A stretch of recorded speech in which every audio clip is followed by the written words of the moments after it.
Assalomu alaykum, hurmatli kuzatuvchilar. Bugun men mana bayramda olgan sanseveriya gullarimni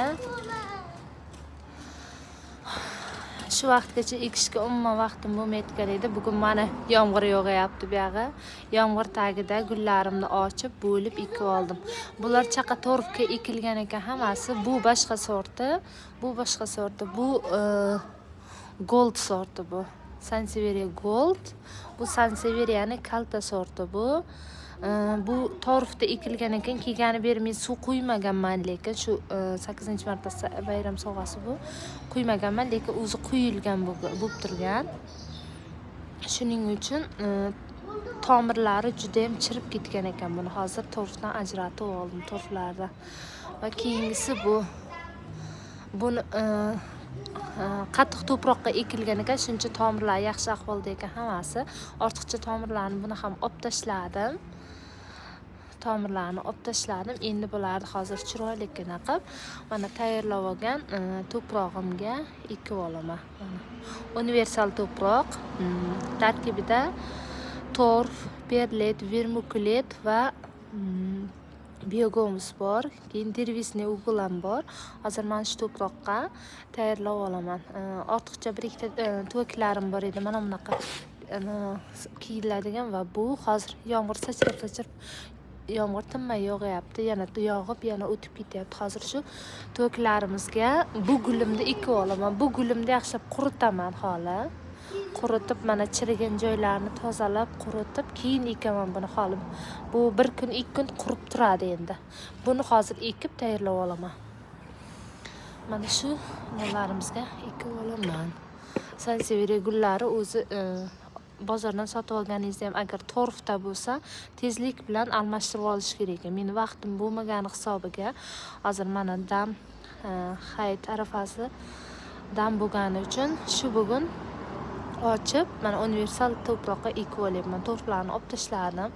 Torfdan namlikni o'ziga juda ham ko'p ishlaydi, shuning uchun torf yaxshidir. Hozir men bularni ekib tayyorlab, mana sanseveriya gullarimni ham ekib oldim. Yomg'irga hamma joyga yomg'ir quydi.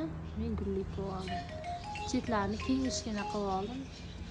Yonboshini mana sanseveriya gullarimni ham ekib chiroyli holatga keltirib oldim. Sanseveriya gullarimni chetlaridan detkalar chiqarish uchun bitta qilib ekdim. Yonboshidan joy qoldirsamgina sanseveriya gullarimni detkalaydi. Chunki sanseveriya bo'yicha mutaxassisman desam ham bo'ladi. O'zi sanseveriya gullarim 10 xil sort bo'ldi. Har xil sortlarni yig'yapman. Sanseveriya gullarini juda ham yaxshi ko'raman. Shuning uchun deyarli faqat sanseveriya gullar olyapman. Shu bahona mana hamidoriya gulimni ham bo'lib ekib oldim. Mana ikkiga bo'lib oldim. Hamidoriya gulimni mana bu yerdan gullayapti. Yangi chiqgan gulchalar. Yana bitta gulchasi bor edi. Uni kichik ketib qolmasin deb nima narsaligini bilmay kesib tashladim. Endi yana ikkita chiqaribdi.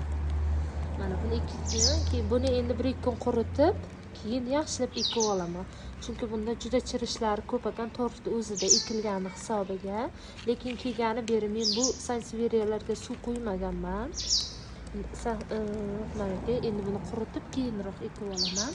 Ekib olgan sanseveriyalarim mana shular.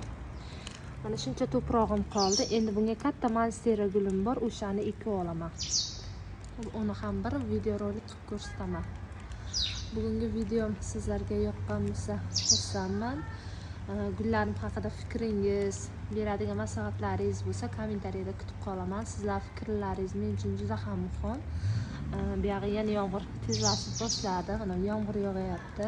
Mana yomg'ir yog'ayapti. Men hovlida gul ekyapman.